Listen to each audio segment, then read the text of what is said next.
تو ان کی مدد کے لیے آپ نے کیا سوچا ہے اور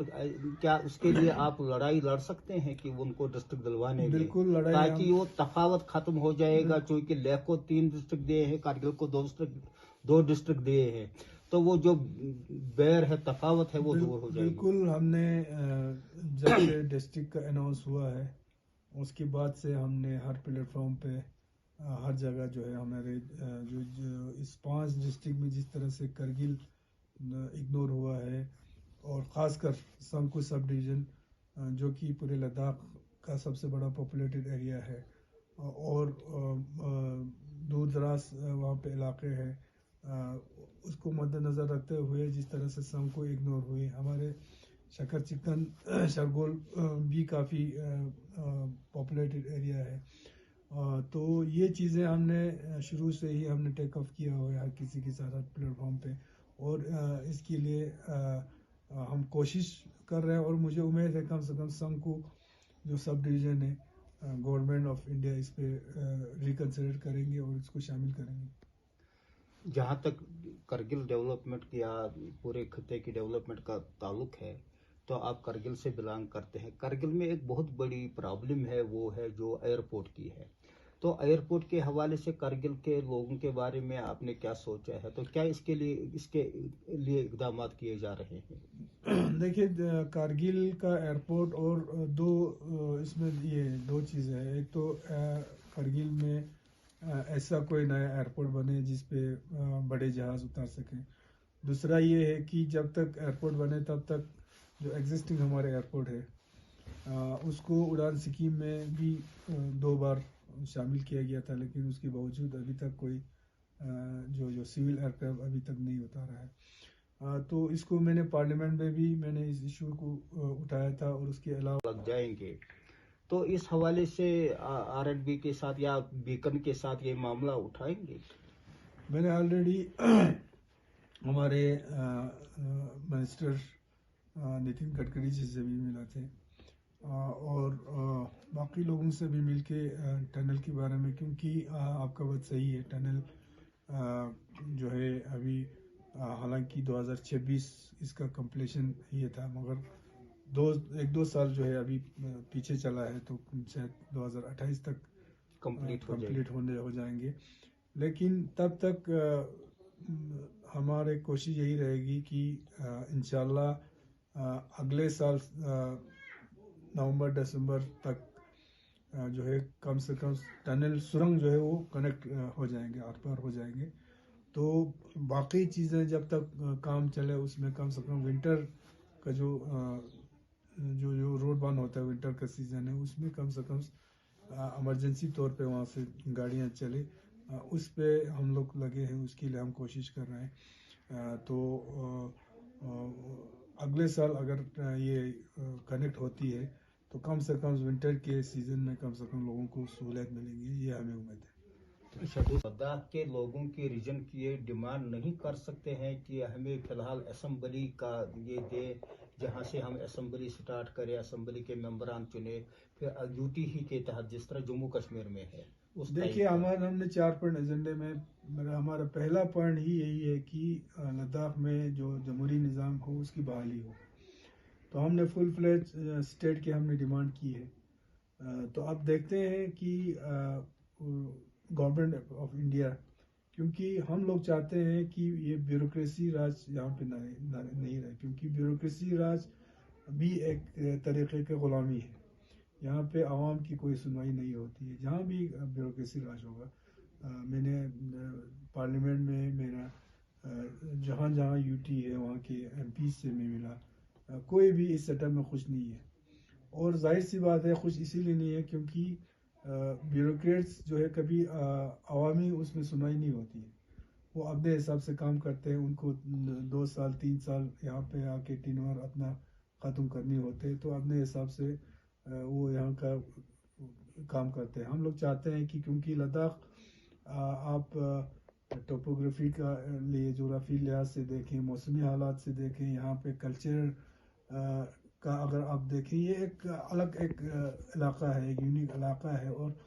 ہم چاہتے ہیں کہ یہاں کے ڈیولپمنٹ یہاں کے جو چیزیں ہیں یہاں کے ڈیولپمنٹ ہو وہ لداخی خود طے کرے، لداخیوں کے حساب سے ہو، کیونکہ باہر سے آ کے یہاں کے جو حالات ہے اس کو بہتر اتنا نہیں جان سکتا جتنا لداخی جان سکے. ہمارے یہاں پہ کلچرلی آپ دیکھیں لداخ بہت ہی رچ ہے کلچرلی، 7 ایتھنک گروپس ہیں یہاں پہ. تو ہم چاہتے ہیں کہ ہمارے جو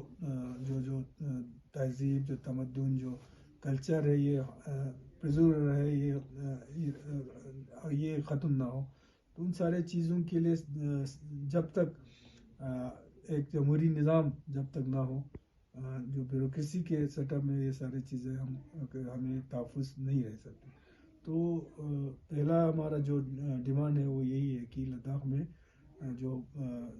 ایک لوک تنتر ہے، جو ڈیموکریٹک جو سیٹ اپ ہے اس کی بحالی ہو. تھینک یو حنیفہ صاحب، تھینک یو. آپ نے ہمیں وقت دیا، اس کے لیے ہم آپ کے شکر گزار ہیں. کی حیثیت سے الیکشن لڑا ہے، تو اس کے بعد پھر آپ نیشنل کانفرنس میں شمولیت اختیار کی، تو کیا وجوہات ہیں؟ باقی آپشنز کے بارے میں کیوں نہیں سوچا آپ نے؟ دیکھیے نیشنل کانفرنس میں پچھلے 15 جب سے میں نے پولیٹیکل میرا شروع ہوا، میرا نیشنل کانفرنس سے ہی میں نے شروع کیا تھا. میں ولیج لیول کے یہ ممبر سے میں نے اپنا یہ شروع کیا کیریئر شروع کیا. اور نیشنل کانفرنس میں جب میں نے جوائن کیا، شروع کیا، اس کے بعد سے بہت ہی سپورٹ اور پیار مجھے اس پارٹی نے دیا، بھروسہ میرے اوپر بہت اچھا کیا، اور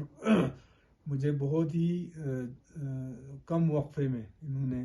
کافی آگے مجھے کیا تھا. اور عمر صاحب کے ساتھ ایک ذاتی میرا ایک اپنا یہ ہے، عمر صاحب کو میں اپنا بالکل مینٹورز مانتا ہوں. اور دوسرا الیکشن میں جس وقت میں الیکشن میں ایز این انڈیپینڈنٹ میں اترا، تو لداخ کا سیٹ جو ہے وہ سیٹ شیئرنگ میں کانگریس کو چلا گیا تھا. تو ایون کوalition انڈیا الائنس کے حساب سے بھی ہم نے، کیونکہ کرگل میں این سی اور کانگریس الائنس میں ہے، پچھلے کونسل الیکشن سے ہم لوگ الائنس میں ہیں، تو اس حساب سے ہم نے کانگریس کو بھی ہم نے یہی کہا تھا کہ چلو انڈیا الائنس کا حصہ ہے، اگر کانگریس مینڈیٹ ہمیں اگر کرگل میں دیتی ہے تو ہم مینڈیٹ بھی لینے کے لیے، کانگریس کی مینڈیٹ بھی لینے کے لیے ہم تیار ہیں. لیکن کانگریس نے مینڈیٹ کرگل کو نہیں دیا، لے کو دیا. پھر مجھے چونکہ این سی کا مینڈیٹ تو آنا نہیں تھا، کیونکہ سیٹ شیئرنگ میں انہوں نے کانگریس کو دیا تھا. تو پھر ہمارا جو این سی کانگریس کوalition میں جو کمیٹی تھی، انہوں نے ڈیسائیڈ کیا کہ ہم ایز این انڈیپینڈنٹ ہم الیکشن لڑیں گے. لیکن ہمارے این سی کے ہائی کمانڈ سے، خاص کر فاروق صاحب اور باقی لوگوں نے پھر ہمیں یہ پریشرائز کیا کہ آپ جو ہے وہ کانگریس کے کینڈیڈیٹ کو سپورٹ کرو، کیونکہ ہم لوگ الائنس میں ہیں اور سیٹ شیئرنگ میں یہ دیا. تو اس وقت پھر ہمیں تھوڑا جو ہمارے آفس بیریئر سے، خاص کر ہمارے جو یہ ہیں، ہم کو ریزائن کرنا پڑا. لیکن یہ ہے کہ این سی پارٹی میرا پہلا یہ تھا، آج بھی ہم اسی پارٹی کے ساتھ ہم جڑے ہوئے ہیں، اور عمر صاحب کے زیر سایہ میں ہم لوگ کام کر رہے ہیں.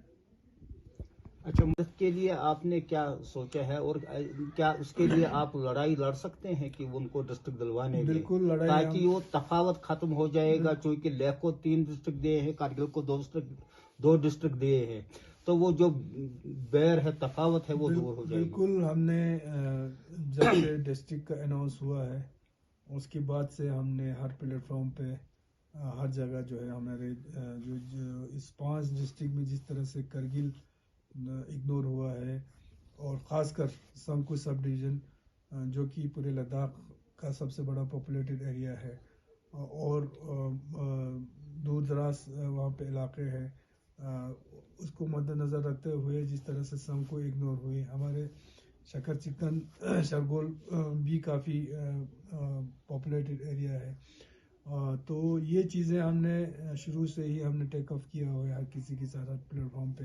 اور اس کے لیے ہم کوشش کر رہے ہیں. اور مجھے امید ہے کم سے کم سنکو جو سب ڈویژن ہے گورنمنٹ آف انڈیا اس پہ ریکنسیڈر کریں گے اور اس کو شامل کریں گے. جہاں تک کرگل ڈیولپمنٹ یا پورے خطے کی ڈیولپمنٹ کا تعلق ہے تو آپ کرگل سے بلانگ کرتے ہیں. کرگل میں ایک بہت بڑی پرابلم ہے، وہ ہے جو ایئرپورٹ کی ہے. تو ایئرپورٹ کے حوالے سے کرگل کے لوگوں کے بارے میں آپ نے کیا سوچا ہے؟ تو کیا اس کے لیے اقدامات کیے جا رہے ہیں؟ دیکھیے کارگل کا ایئرپورٹ اور اس میں یہ دو چیزیں ہیں. ایک تو کرگل میں ایسا کوئی نیا ایئرپورٹ بنے جس پہ بڑے جہاز اتار سکیں. دوسرا یہ ہے کہ جب تک ایئرپورٹ بنے تب تک جو ایگزسٹنگ ہمارے ایئرپورٹ ہے اس کو اڑان اسکیم میں بھی 2 بار شامل کیا گیا تھا، لیکن اس کے باوجود ابھی تک کوئی جو سول ایئرکرافٹ ابھی تک نہیں اتارا ہے. تو اس کو میں نے پارلیمنٹ میں بھی میں نے اس ایشو کو اٹھایا تھا، اور اس کے علاوہ یہ سول ایویشن منسٹر اور سیکرٹری صاحب سے میں نے ڈیٹیل میں نے بات کیا ہے. اور کوشش میرا یہی ہے، اور مجھے تھوڑا امید بھی ہے کہ جو ایگزسٹنگ ہمارے ایئرپورٹ ہے اس پہ کوئی نہ کوئی سول ایئرکرافٹ جو ہے وہ اتاریں گے جلدی. اور دوسرا ایئرپورٹ کے لیے جو کمیٹی 2 بار یہاں پہ سروے کمیٹی آئی تھی، تو انہوں نے کچھ ٹیکنیکل کارن سے وہ جو ایئرپورٹ ہے جو خاص کر ہمارے وقع ایک جگہ ہے وہاں پہ انہوں نے سروے کیا تھا، اس کا رپورٹ تھوڑا نیگیٹو انہوں نے یہ دیا تھا. تو میرے کوشش میں ابھی گورنمنٹ کے ساتھ یہی ٹیک اپ کر رہا ہوں کہ پھر سے، چونکہ ہمارے پاس واقع بھی ہے اس کے علاوہ بھی اور جگہ ہیں، تو میرا کوشش یہی رہے گا کہ پھر سے جو ہے کمیٹی بنے، سروے کمیٹی بنے، اور کرگل میں ایک نئے ایئرپورٹ کے لیے جو ہے نئے سرے سے سروے ہو. تو اس پہ ہم کوشش کر رہے ہیں، مگر اس سے پہلے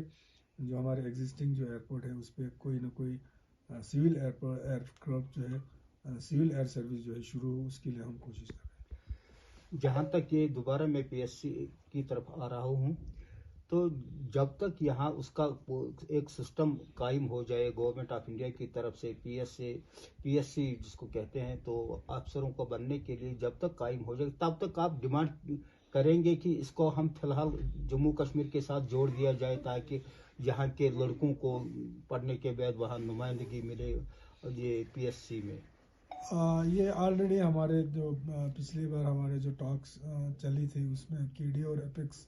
کی جو ہائی پاور کمیٹی ہے، اور اس کے علاوہ بھی ہم سب یہی ہم نے ڈیمانڈ کیا ہے کہ جب تک لداخ کو الگ پی ایس سی یا کوئی کسی سسٹم میں ڈالیں تب تک جے اینڈ کے پی ایس سی کے ساتھ ہمیں جو ہے رکھے ہمارے جو بچوں کا ریکروٹمنٹ کم سے کم شروع ہو. ابھی وہ گورنمنٹ کے ساتھ ابھی اس چیز پہ بات چیت چل رہا ہے. تو ڈیمانڈ تو ہم نے یہی کیا ہے، پچھلے سال بھی کیا اور ابھی بھی ہمارا یہی ڈیمانڈ. جہاں تک یہ